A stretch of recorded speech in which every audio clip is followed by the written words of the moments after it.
Kadi Traoré de C'est Bakaïdja. Bakaïdja, ça veut dire quoi? Bakaïdja, c'est Bambara. Ba, c'est maman. Kaïdja, c'est Kadi, en fait. Ok. Et c'est un clin d'œil à ma grand-mère.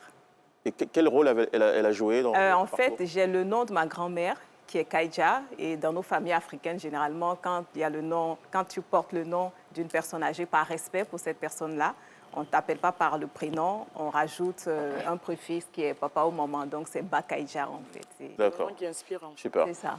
OK.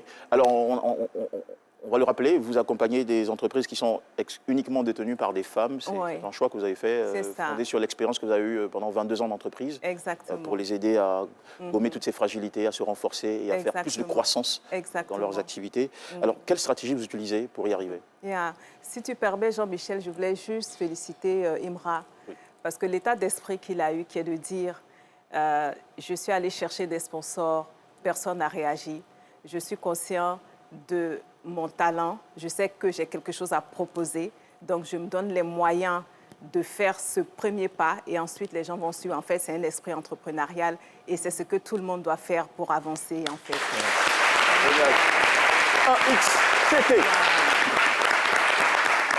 Voilà. Donc, vraiment bravo. Et donc, pour revenir à ta question, l'idée qu'on a eue, Jean-Michel, c'est l'idée aujourd'hui du Centre de développement des entreprises féminines dont je t'ai parlé.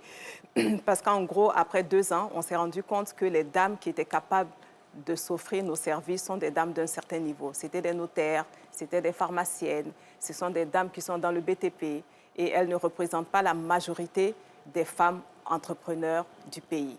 Donc, on s'est posé la question de savoir comment est-ce qu'on peut faire finalement pour toucher un plus grand nombre. Et c'était l'idée de ce centre-là. Parce que l'idée du centre, c'est de pouvoir donner accès à nos services à des tarifs subventionnés, à des tarifs préférentiels. Et c'est aussi la volonté de les maintenir pendant 3 ans. Parce que ce qu'on a constaté aussi, c'est qu'elles sont tantôt avec tel interlocuteur, tantôt avec tel autre interlocuteur. Ça ne permet pas d'avoir une vue globale de leur situation et de les aider de façon complète. Quelles sont les conditions pour rejoindre ce centre? Il faut juste être formel. Il faut juste être une PME qui est formelle, qui a idéalement une expérience de 2 ans minimum. Et à partir de là, elles peuvent venir. D'accord. Elles sont les bienvenues. OK. Alors, est-ce qu'il... Alors, pendant ces 3 ans, vous avez dit que ce sont des tarifs préférentiels. C'est ça. OK. Donc, ça. Des prix très sociaux.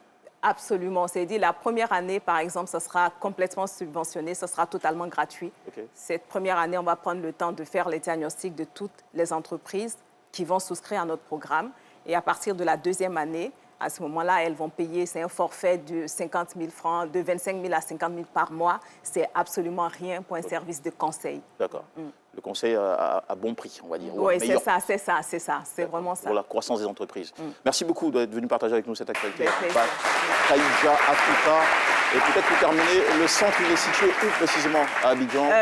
C'est 2 plateaux. Ça s'appelle 2 plateaux 7e tranche. Okay.